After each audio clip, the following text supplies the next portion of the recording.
लिए सभी गैर भाजपा दलों से एकजुट होकर केंद्र सरकार के खिलाफ जोरदार संघर्ष छेड़ने का आह्वान करते हैं। भारत सरकार में 15 लाख से ज्यादा रिक्त पदों को तत्काल भरे जाने के लिए विज्ञप्ति जारी करने की प्रधानमंत्री श्री नरेंद्र मोदी से मांग करती है।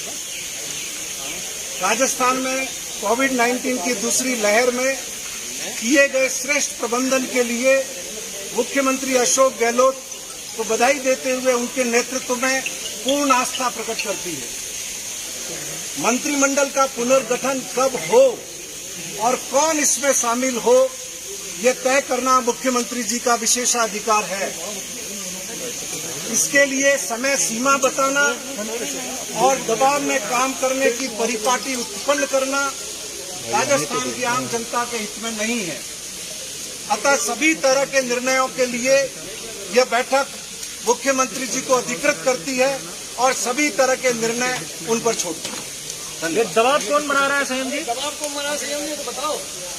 ये आपने अखबारों में पढ़ा ही होगा कौन बना। इधर देख काम आवश्यकता नहीं है। खुल के ही बता दीजिए ना। भाई हमें बताने की आवश्यकता नहीं है ना, ये तो आप लोग लिखते रहते हो, आपके माध्यम से हमको पता चलता है। आपके साथ बैठे तो ये भी तय नहीं कर पाए दबाव कौन बना रहा है। ये तो सर्वविदित है, बताने की आवश्यकता नहीं है। संयम जी क्या इबारत पर इबारत साफ लिखी हुई है। संयम जी क्या राजेंद्र गुड़ा जी ने कहा जिस तरीके से वो वहाँ पहुंचे, मैंने नहीं सुना उनको। आपने नहीं सुना? मैं अंदर था। नहीं, उन्होंने कहा कि आपके अंदर मंत्री बनने की छटपटाहट है। इसके अंदर आपके अंदर देखिए ऐसा है कि हम तो कांग्रेस का झाड़ू निकालने वाले लोग हैं, एनएसयूआई का पोस्टर चिपकाने वाले लोग। हम में से सभी को, महादेव सिंह जी को, संयम लोढ़ा को, बाबूलाल जी को, राजकुमार गौड़ को, सोनिया गांधी जी कह देगी कि तुम्हें विधायक के रूप में काम करना है, हम में से कोई मांग करने वाला नहीं है। हम हर तरह के सैक्रिफाइस करेंगे। टिकट कटा था आपका? संयम जी ये टिकट कटा था, क्यों लड़े आप चुनाव? उन्होंने कहा है कि निर्दलीय विधायकों के समर्थन की जरूरत ही नहीं है कांग्रेस। हमने नहीं पढ़ा।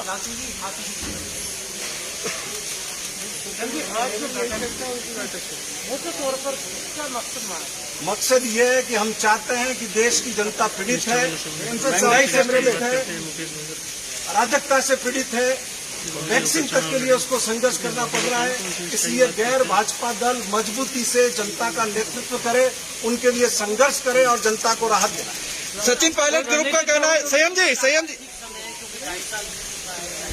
मैंने आपको निवेदन किया है कि ये मुख्यमंत्री जी का विशेषाधिकार है। संयम जी सचिन पायलट खेमे के कुछ लोग हैं, चाहे उसमें मुकेश भाकर लगा लो या फिर इंद्राज गुजर लगा लो, उन्होंने सबने कहा है किस निष्ठा की बात करते हैं जो कांग्रेस के कैंडिडेटों के खिलाफ चुनाव लड़ करके आए और अब निर्दलीय होने की बात कर रहे हैं। हम लोग जिस दिन चुनाव जीते, अखिल भारतीय कांग्रेस कमेटी ने हमें संपर्क किया, स्टेट लीडरशिप ने हमें को संपर्क किया, अगले ही दिन हम उनके घर पर थे और उसके बाद जब लोकसभा के चुनाव थे, स्वयं राहुल गांधी जी की मौजूदगी में हम सब लोगों को एसोसिएट मेंबर बनाया गया। उसके बाद राजस्थान की सरकार पर संकट आया है, पहले नहीं आया है। इंद्राज गुजर तो ये कह चुके हैं कि आपके नोबडी टू आस्क क्वेश्चन। हमें राहुल गांधी जी ने एसोसिएट मेंबर बनाया है। विधानसभा के भीतर और विधानसभा के बाहर हमने लगातार इस सरकार को मजबूती से ताकत प्रदान की। लेकिन इंद्राज गुजर का कहना यह है कि निर्दलीय विधायकों की तो आवश्यकता ही नहीं थी। Nobody to comment, he is not above Rahul Gandhi. Sanyam ji सवाल सबसे बड़ा ये है, सबसे बड़ा सवाल ये कि जब आप कांग्रेस का अपने आप को अंग मानते हैं, एसोसिएट मेंबर मानते हैं, तो ये अलग से बैठक करने की आवश्यकता क्या पड़ गई? तकनीकी रूप से हम निर्दलीय हैं, तकनीकी रूप से हम निर्दलीय हैं।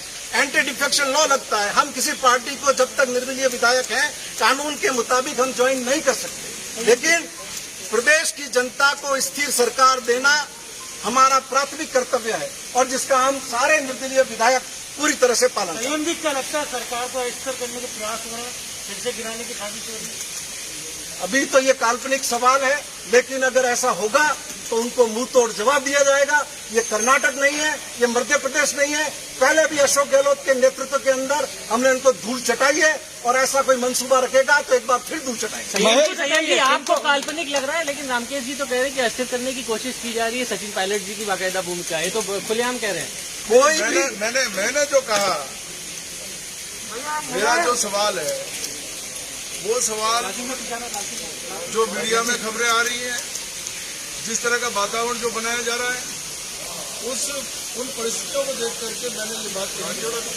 और जैसा सीएम जी ने अभी कहा कि अगर सरकार को कोई अस्थिर करने की कोशिश करेगा, पहले जिन लोगों ने सरकार को अस्थिर करने की कोशिश की उनको पहले मुंहतोड़ जवाब दिया गया, और अगर दोबारा कोई सरकार को अस्थिर करने की कोशिश करेगा तो पुनः उसको मुंहतोड़ जवाब दिया जाएगा। कौन कर रहा है स्थिर? सवाल तो ये है, नौबत आई है। जैसा अभी सीएम जी ने कहा वो स्पष्ट है, वो आप लोग भी जान रहे हैं, पूरे राजस्थान की जनता जानती है। देश में ये परिपाटी शुरू हुई है, किस तरीके से गोवा में सरकार बनी है, किस तरह से कर्नाटक में बनी है, किस तरह से नॉर्थ ईस्ट में बनी है, किस तरह से मध्य प्रदेश में बनी है। लेकिन ये तो अशोक जी गहलोत का नेतृत्व था कि राजस्थान में उनको घुटने टेकने पड़े, और हम पूरी तरह सजग हैं। यदि फिर ऐसा कोई प्रयास हुआ तो आप यकीन मानिए हम राजस्थान का माथा नीचा नहीं होने देंगे। आप सीएम अशोक गहलोत के साथ हैं या कांग्रेस के साथ हैं? निर्दलीय है वो अशोक गहलोत। हमने आपको बताया कि हम तकनीकी रूप से निर्दलीय है, बाकी हम क्या है वो तो हमारे आचरण से आपको पता ही होगा। ये टेक्निकल सवाल है कि गहलोत के साथ है या कांग्रेस के साथ? थोड़ा सा पीछे लेना। आप लोगों ने ये जो बैठक की है ये फैसले को डिफ्यूज करने की? बिल्कुल नहीं, हम ये चाहते हैं कि आम जनता के हक में सर कैमरे की तरफ देख के बोलिए सर। सामने लड़ाई को धार दी जाए, उस लड़ाई को ताकत दी जाए। आज जिन्होंने 2-2 करोड़ नौकरियों का वायदा किया था, 7 साल बाद भी नौजवानों के पास नौकरी नहीं है। उस संघर्ष को आगे बढ़ाने के लिए हम लोग इकट्ठा हुए और हमने ये चर्चा की। आपने पुलिस की कार्यशैली पर सिरोही में सवाल खड़ा किया, मुकेश बाकर भी वही सवाल खड़ा कर रहे हैं, पुलिस वाले हमारी मानते नहीं, तो पीड़ा तो एक ही है। ऐसा है कि सब 5 उंगलियां बराबर नहीं होती। बाकी जस्टिस मुल्ला ने, सुप्रीम कोर्ट के जस्टिस संयम जी सामने देख के, संयम जी सामने गैंग ऑफ क्रिमिनल, तो सभी तरह के 10 से 15% लोग इस तरह के हैं उनके सिस्टम में। तो मैं खुद डीजीपी को 4 महीने पहले जब उनसे मुलाकात हुई तब व्यक्तिगत बता चुका। संयम लोढ़ा जी, मेरे 2 सवाल है। क्या कहा भाकर ने वो मैंने नहीं सुना। संयम लोढ़ा जी, मैं तो मेरी बात कर रहा हूँ। मेरा 2 सवाल है आपसे। पहला सवाल तो यह है, तो क्या जब आप लोग बोल रहे हो कि बीजेपी के खिलाफ करें, तो क्या अशोक गहलोत के ही के कहने पे आप लोग खाली कूटनीति रचे हैं, लेकिन ये कूटनीति का ही परिणाम आप लोग दे रहे हैं? वो कूटनीति रचते ही नहीं है, वो तो कोविड पेशेंट होने के बाद भी, पोस्ट कोविड डिफिकल्टी होने के बाद भी राजस्थान के लोगों की रात और दिन खिदमत करने में लगे हुए हैं। उन्हें इन षड्यंत्रों के लिए टाइम नहीं है।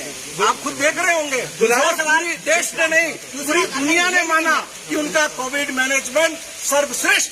तो क्या दूसरा सवाल मेरा ये है कि आप लोगों में से कांग्रेस है राजस्थान में और कोई नहीं, तो इसमें क्या हर्ज है?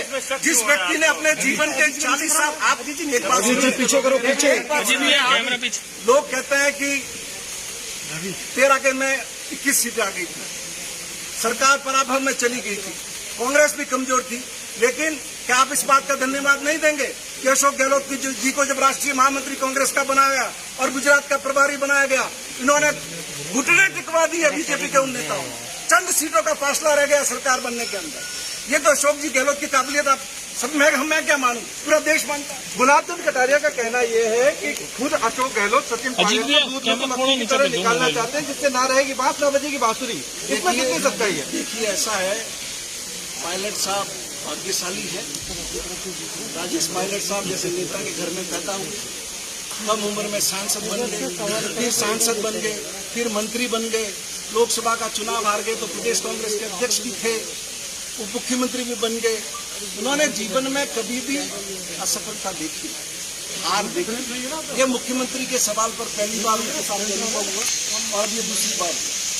तो जीवन में कभी उनको ऐसा अवसर ही नहीं हुआ उनको कि वो हार का सामना करें। अब ये हुआ है तो ये सीखते सीखते तो समय लगे। कटारिया साहब को घर संभाल ले। नहीं, एक सर सवाल वही रह गया कि खंडेला जी ने अभी 2-3 दिन पहले इंगित किया था कि एक केवल राजस्थान में कांग्रेस का मतलब है अशोक गहलोत। ये जो आज की बैठक है आपकी, आपका जो सदन है वो क्या मानता है? पूर्ण रूपेण हम जो महादेव सिंह जी ने जो कहा खंडेला जी ने, उसका पूर्ण रूपेण हम लोग समर्थन करते हैं, बिल्कुल समर्थन करते हैं इस बात का। मेरे से एक ही शुरू किया गया था कि आप कांग्रेस के साथ हो अशोक गहलोत के साथ, तो मैंने ये कहा था कि मेरे चुनाव लड़ने में हर मीटिंग में मैंने कहा था सोनिया गांधी और राहुल गांधी के साथ हूँ और चुनाव प्रचार में कहा। और आपने ये पूछा कि आप कांग्रेस के साथ में हैं अशोक गहलोत के साथ, तो मैं ये कह रहा हूँ कि अशोक जी गहलोत कांग्रेस के ही सीएम हैं, वो दूसरी पार्टी के सीएम नहीं है। जब वो कांग्रेस के सीएम है, हम उनके साथ है तो कांग्रेस के साथ ही हैं हम अशोक गहलोत के साथ हैं। अशोक गहलोत राजस्थान का मुख्यमंत्री है और सॉलिड राज कर रहे हैं। आज 26 को उनके मुख्यमंत्री हैं, राजस्थान का बच्चा उनको चाहता है और सुचारू रूप से राज चल रहा है। और कोविड के टाइम में भी देश के प्रधानमंत्री ने उनकी तारीफ की है। कोविड का उन्होंने इतना बड़ा इंतजाम किया है। इस प्रकार से सुचारू रूप से राजस्थान का विकास हो रहा है, लोगों का विकास हो रहा है। और मैं हम सब के सब 13 उनके साथ हैं। सचिन पायलट को आप बाहरी मान लिया है, क्या कहेंगे? अजीत बना थोड़ा ये सारे मसले राष्ट्रीय नेतृत्व को तय करने हैं, वो कर रहे हैं। उसमें हम सब लोगों की जितनी भी भावना थी वो आपके सामने एक प्रस्ताव के माध्यम से आज आपको बैठक वहाँ से क्यों करनी पड़ी सर? वो खुशबीर सिंह जी की तबीयत खराब हो गई। सर आप 12 बात तो आप लोग नहीं लेंगे। अजीत बना ये मुख्यमंत्री जी तय करेंगे, आप और हम नहीं करेंगे। मतलब 2.5 साल तक आप और हम तय नहीं करेंगे, ये वो डिसाइड करेंगे। अगर वो नहीं बनाते तो आप कोई बात नहीं, संतुष्ट 2.5 साल नहीं बना सकते आप। आप एक चीज को समझते होंगे ना, हम कोई साधु संन्यासी हम नहीं, हम राजनीतिक कार्यकर्ता। सर इधर देखिए, और ये मुख्यमंत्री जी तय करेंगे सर सामने देख लीजिए आपको कहाँ पर जिम्मेदारी देनी है। तो एक्सेप्ट कर लेंगे मतलब। वो जैसा चाहेंगे वैसा होगा, उनके आदेश की पालना होगी। वो कहेंगे आपको एमएलए के रूप में काम करना है, हम पहले भी करते आए हैं, एमएलए नहीं थे तब भी करते आए हैं, कार्यकर्ता के रूप में भी करते आएंगे। वो जैसा आदेश देंगे हम संयम जी राजेंद्र बड़ा ने कहा था कि चाय पीने आए। भी कहा है कि शेर आया है तो गिदड़ की तरफ भाग रहे हैं। मैं आपको अजीत बता बना- दूं, शेर भी एक जानवर ही होता है।